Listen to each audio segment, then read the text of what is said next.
The Photon P1 is Anycubic's first real attempt at a prosumer resin printer, and on paper at least, it looks like they're done playing in the budget sandbox. Not just an update, but an entirely new build for a different audience. But when a company known for affordable resin printers suddenly tries to compete in the big leagues, my question isn't what's new. My question is, what's missing? Sure, there's a new design language, new, sometimes confusing components, upgraded hardware, completely refreshed UI, and new software behind the scenes too, all paired with a price that's enough to make other brands really pay attention. But you see, the thing is, that makes me ask a few uncomfortable questions, like what corners were cut to get that price as low as it is? How does it actually stack up to established brands like Hager's, for example? And once the hype fades, is it any good? Oh, and actually, while I'm thinking about it, one more question. What is this for? I'm approaching this review as someone who's used budget and high-end resin printers a lot, and I've been around enough of these campaigns now to know that it's not about the marketing promises, it's about real-world results. So let's run down the spec sheet and figure out whether the Photon P1 deserves a spot as your next resin printer.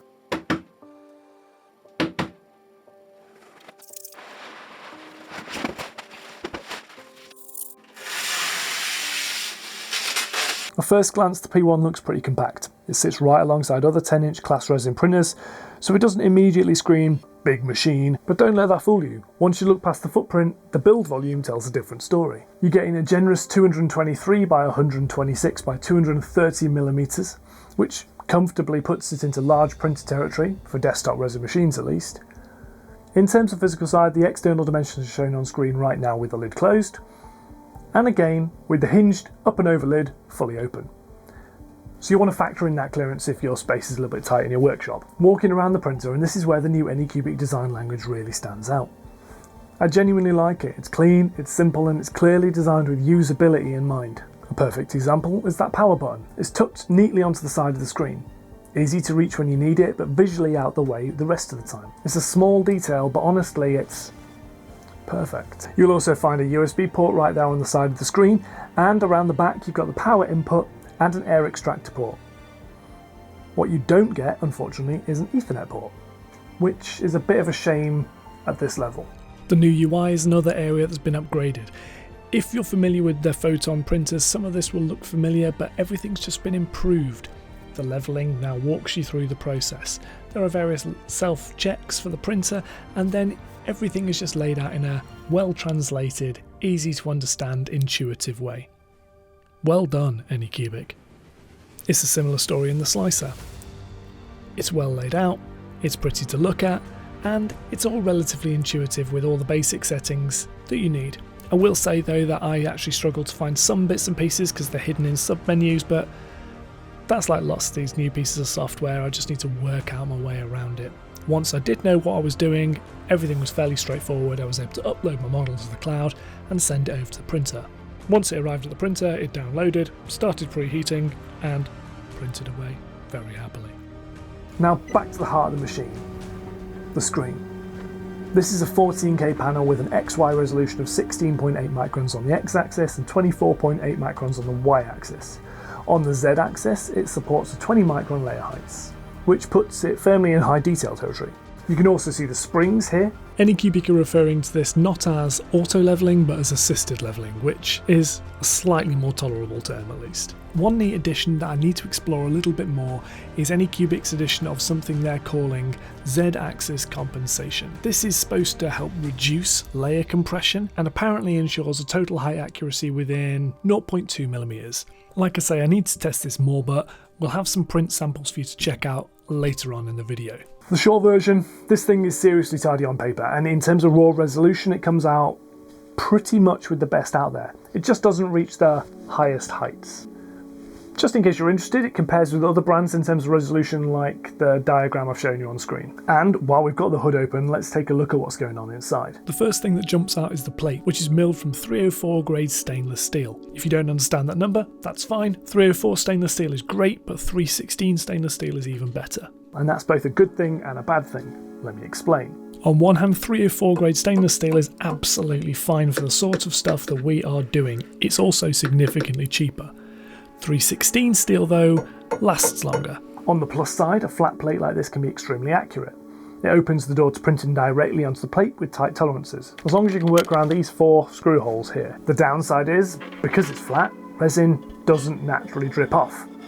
That means that when a print finishes, you'll just need to manually stand the plate up to let it drain. Now Anycubic have told me they're working on this, so keep an eye out for updates in this area. I'll come back to how that works in the workflow video, but spoiler alert, it's not always super straightforward. There are 2 optional additional build plates available. One is a drill plate designed specifically for high viscosity materials like elastic resins. The other is a much hyped dual material plate which comes paired with a custom resin vat. But the takeaway from now is that if you're printing in the standard way with normal resins, then what comes in the box is absolutely fine for you. You don't need any additional extras. All the plates use a quick release system. You can slide them out and they can hook onto a catch on the side of the vat to drip off.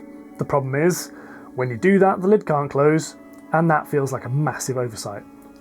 To be fair, we see the exact same limitation on the Haygears printers as well, and it's obviously just a downside of this plate style, but other printers like the GK3, still the printer to be like this, and they've managed to solve this issue. So, it can be fixed. So why didn't they? It's a good question. The quick release theme continues with the resin tank, and is actually one of my favourite implementations I've seen so far. The tank clicks into place with a very satisfying. The pour spout is wonderful and works well, but my absolute favourite thing about this vat is a really simple usability function, and that's the fact that it's got feet, so that you can take it off your printer, put it on your desk without it potentially damaging the FEP. It's tiny little lifestyle choices like this that lift a printer from being mid to really, really useful. The tank itself is heated, and the pin layout makes it clear that this isn't just a simple on-off heater.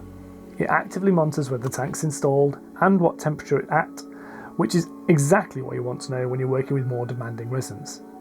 Nice touch. Up here you'll notice an inbuilt camera which is 480p, which is lame. It's 2025 for goodness sake. That said, it does do a decent job for basic monitoring, like you can see back on the screen over there. Around the back of the printer we get to the motion system, a rolled C7 ball screw paired with dual linear rails.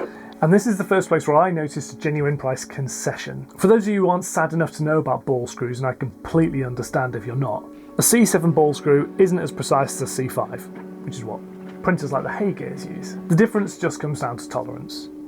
A C7 ball screw is a maximum lead deviation of 0.05mm over a 300mm length, while a C5 tightens that up to 0.018mm over the same length. In practical terms, yes, the difference exists, but unless you're doing extremely precise work, you're probably never going to see it. And if you are doing that kind of work, well, you should be buying a full industrial printer anyway, not this one. The key takeaway for most users is this is still a big step up for Anycubic, and it should deliver highly accurate, repeatable prints. The last visible feature, and the one that really caught my eye at Formnext, is the new wave release technology. Anycubic claims this reduces peel forces by around 60%, which should reduce strain on the FEP and improve overall print reliability. The way it works is actually pretty intuitive. It's similar to breaking the seal on a suction cup by slipping your fingernail underneath. The wrinkled texture prevents the FEP from forming a perfect seal, lets air in, and lowers the force needed to separate each layer. That's the same basic principle that Formlabs uses on the Form 4.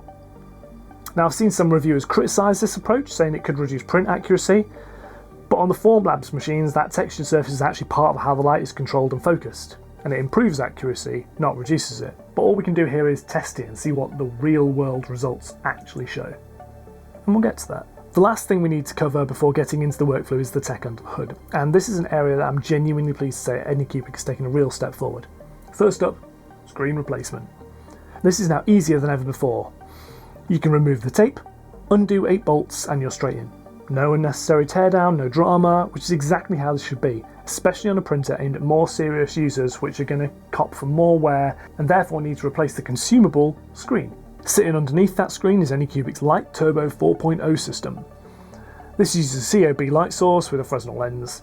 Anycubic claims 92% light uniformity across the screen, which lines up with what you'd expect from a properly tuned system in this class. So let's wrap this section up. The Photon P1 is without question the best Anycubic printer I've ever unboxed. There are no wild surprises here, apart from this one. Just solid, sensible, upgrades across the board. And honestly, while it's a bit more boring than the hype would have you believe, that's a really good thing. Right now, the P1 is available on Kickstarter for $499.99, and putting aside the whole debate about whether a company like Anycubic should even be using Kickstarter at this point, that's a very strong price point for a printer with these specs. Hi, Editor James here. While there is definitely some negatives to running a Kickstarter campaign for a company of Anycubic's size, there are some advantages too. Namely the fact that, as Fohammer pointed out in his video, the hood that Anycubic released originally wasn't enough UV protection to stop resin curing inside the vat. That allowed that to be spotted before the final production version was released, and now Anycubic have released an updated version that does fully protect the resin inside. Should have been done originally, but now it's done. Kudos to Anycubic for spotting it and picking it up, and as you can see from the results on screen, it works. So yeah, $499.99. That said, hitting that price point does mean some compromises were made. Some of them are obvious. There's no Ethernet port and the camera's 480p. But you'll also feel it in some of the materials used and some of the overall construction. Anything that isn't directly involved in the printing process, which is excellent, feels cheaper and less substantial than those used by other competitors at higher price points, with thinner metals, rougher surfaces and plastics used wherever they could get away with it. Which brings us right back to the question we started with. Does all that matter to the end result? And that's what we're going to answer next.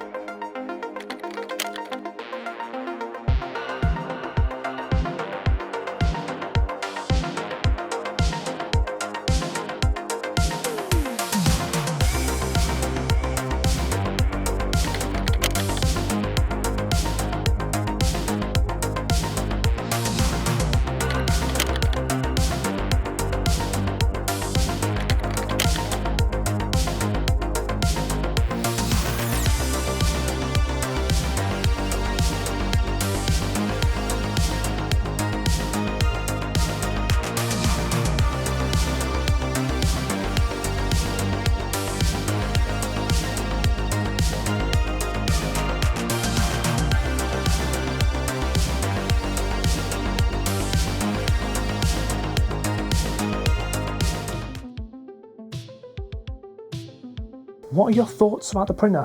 What would you be printing with it? Can you see it being useful in your life? Is it completely mad that Anycubic are even running a Kickstarter at this point? I want to know your thoughts down below. So what's the bottom line? The P1 is available via Kickstarter right now, and the link is down below in the description.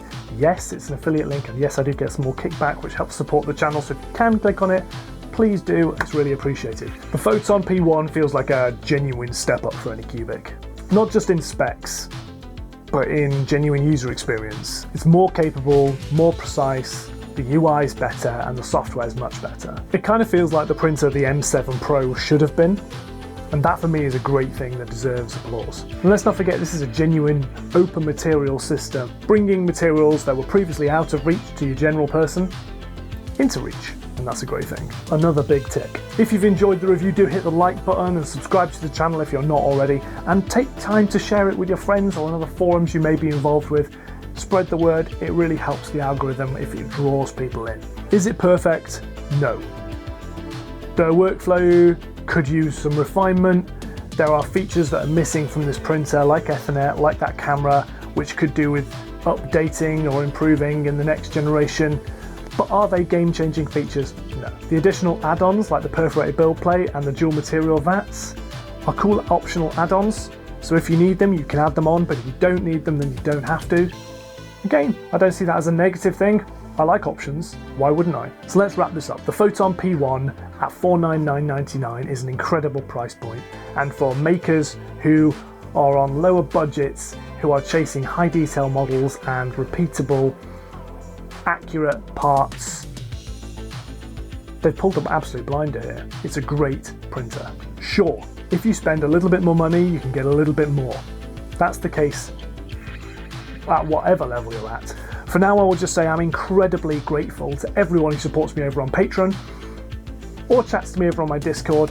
You are absolutely what keeps this channel going. So I'll just leave you by saying that I'm James, this has been RisingApe Minis, and I'll see you next time.